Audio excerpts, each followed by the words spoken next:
Hello class 3, hope you're still okay. This will be the last chapter now before the Easter break.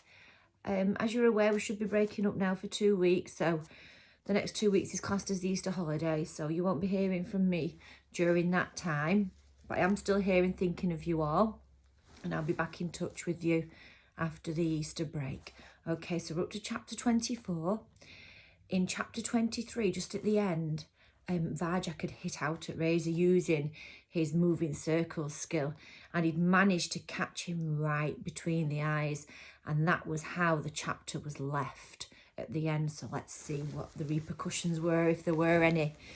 Chapter 24, Razor's head jerked back. Vajak had struck his target, but the big Tom was strong. It was only enough to daze him. He stepped out of Vajak's reach and shook his head, as if he couldn't believe he'd been hit. "Enough!" Sally Bones shouted. Vajak looked to the top of the alley, but she wasn't there. "Where did you learn that?" her voice demanded from behind him. He wheeled about. There he was. There was the faintest shimmer of white. But she was gone again. "Who taught you?" she hissed from somewhere inside his head. And before Vajak knew what was happening, she had him pinned flat on the ground. White bones above him, single blue eye burning into him. He lost the rhythm of his breath, and everything sped up again. He was out of slow time. "Answer me," she said. "Who taught you?" He couldn't move. He couldn't hide. "Jalal," he cried, helpless. Sally Bones's one eye glittered like the moon. "Jalal," she said. "Jalal the Poor? He's been dead 100 years. What could you know of Jalal? What do you know?" "Slow time," gasped Vajak. "Moving circles." "You?" Sally Bones blinked. Something that might have been. Fear flashed across her face. "Is it you?" Before Vajak could answer, a long, low growl filled the air. Everyone turned to face it. At the top of the alley, blocking the way out, was a new kind of monster. It was black and bristly, almost as big as a man. Its mouth was full of pointed yellow teeth, which dripped with drool. It barked loudly and took a step towards the cats. Terror ripped through Sally Bones' gang. Razor, Luger, Wes, they all bolted. They scrambled up the fire escapes and over the walls, away from the monster, away from the alley. "Come back," screamed Sally Bones. "Cowards! We can beat it if we fight together." But they weren't listening. Her gang scurried to safety as fast as they could. The thin white cat shook her head with contempt. She stood up reluctantly, letting Vajak go free. "We'll finish this another time, Vajak Paw," she said. There was a shimmer of white, and she was gone. In a single heartbeat, Vajak and Holly were alone with the monster. It looked confused. It barked at the walls, but didn't try to follow the cats up. "So, those Sally Bones stories are true," breathed Holly. She shook her head. "I don't know what was going on back there, but I swear you had them worried." Vajak's head was whirling. Sally Bones knew about Jalal. She knew about the way, much more than he did. He wasn't even scared of this monster. "Thanks for keeping quiet about the alleys," said Holly.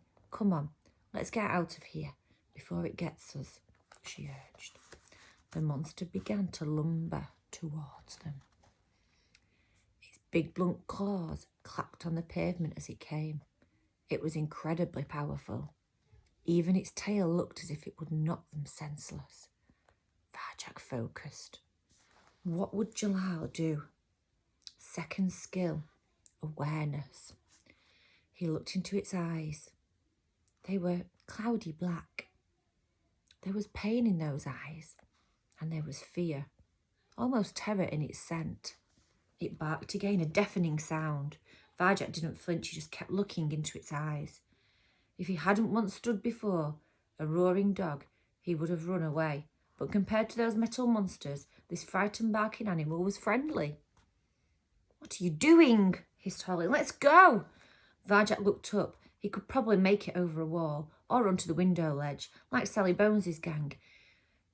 He gambled instead and trusted his instincts. This time, he wasn't going to run. He wasn't going to panic. He was going to stand his ground and face it down. "Don't be afraid," he said to the monster, in the calmest voice he could manage. It opened its jaws. They were big enough to swallow him whole. "Don't be afraid," he whispered. And then it sprang at him. Slow time, and Holly leaped for cover.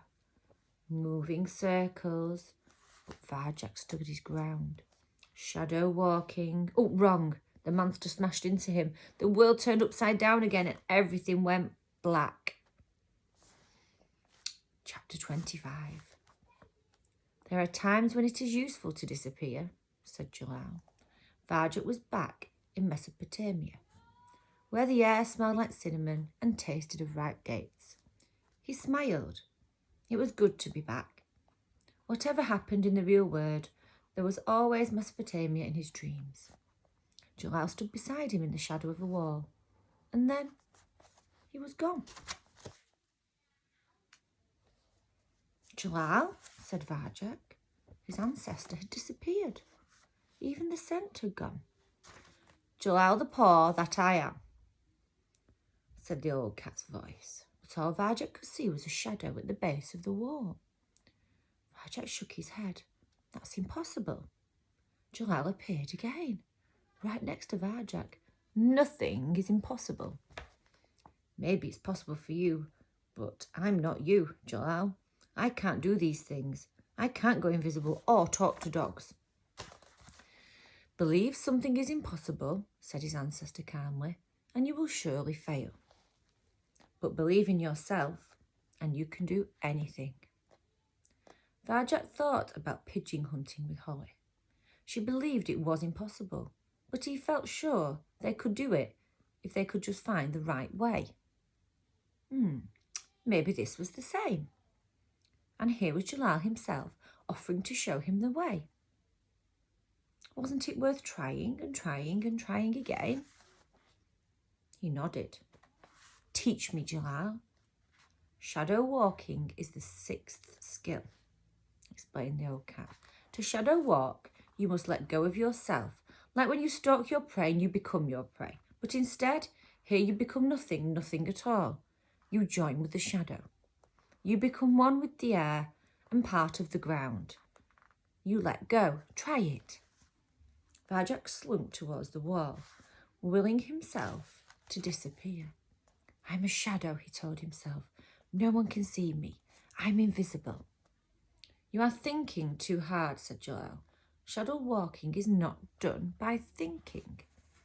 Shadows cannot think after all. Think about nothing. Empty your mind of all its thoughts."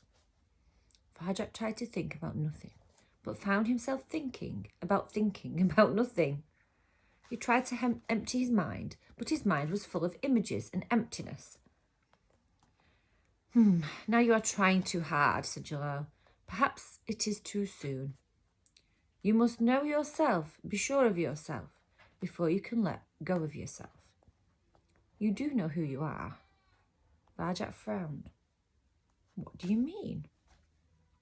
"Think about it," Varjak paused. Jalal disappeared into the shadow. "Think hard, for your life depends upon it." There we go. I think we've only got a few more chapters left now, so let's have a look. About 6 or 7 chapters. Nearly done. Oh, exciting stuff. Right, have a lovely Easter break.